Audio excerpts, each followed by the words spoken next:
নানপুরি এই আজকে বানাবো মনে করেছি, এই যে বানিয়ে করেছি। আর আটাটা আমি মেখে রেখেছি। এর মধ্যে ইস্ট, টক দই, বেকিং সোডা আর লবণ, একটু মিষ্টি দিয়ে ময়দার এটা দিয়ে এটাকে মেখে আমি 7-8 ঘন্টা এটা রাখতে হয়। তা আমি 7-8 ঘন্টা হয়ে গেছে চাপা দিয়ে রেখে দিয়েছিলাম। এখন তোমাদের খুলে দেখাচ্ছি। এই যে এইখান থেকে দেখো এই ভাজবো। এবার এই যে লেচি করে নিলাম। আমি জল ব্যবহার করিনি, এটাই টক দই দিয়েই মাখা আছে পুরো। এই দিয়ে লেচি করে এই যে এবারে এই যে বেলছি। খুব কম তেল লাগে, দইটা দিয়ে এ করি তো, দইটা দিয়ে এটা এ করলে তোমার মাখলে তেল টানে না, একদম তেল টানে না।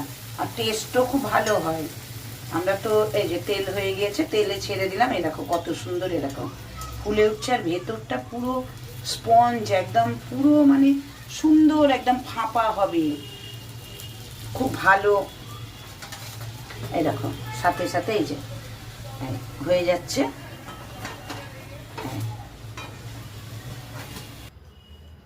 চানা চানা মশলা করেছিলাম এই নানপুরি দিয়ে খাবো বলে।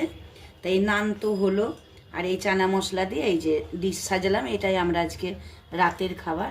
তাই এই পদ্ধতিতে তোমরা করে দেখো, খুব টেস্ট হবে। বাইরের তো খাই আমরা, কিন্তু বাড়িতে করো, মানে দোকানের থেকেও ভালো হবে।